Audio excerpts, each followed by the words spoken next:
jámu. Podívat se do lidského těla nebo třeba do historie. To studentům umožňuje výuka ve speciálních brýlích pro virtuální realitu.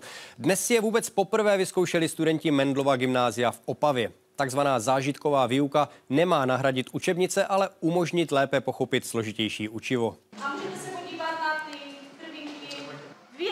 Sedí ve třídě. Když nasadí brýle, odstnou se v lidském mozku nebo si pohazují s červenými krvinkami. Zkus se oddálit, zkus potlačit tou rukou. Pro studenty převratná věc. To, co nepochopí v učebnici, si mohou díky brýlím a speciálnímu softwaru sami osahat.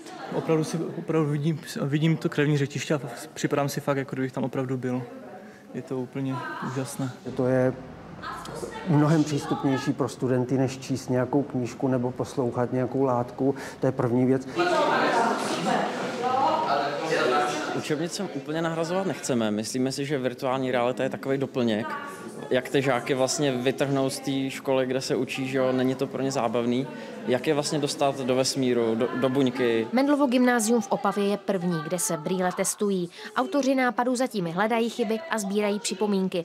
Na nápadu pracovali několik let. Nebavilo je jen koukat do učebnic. Člověk se může podívat do atomu, může si chytnout nějaký atom, hrát s ním a intuitivně pochopit chování atomu na kvantové úrovni, což je jako věc, co je z učebnic hůře pochopitelná.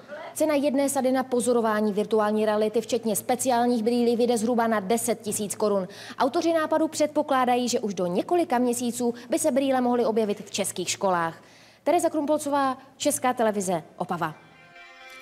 V Přerově dál řádí žloutenka typu A. Hygienici zaznamenali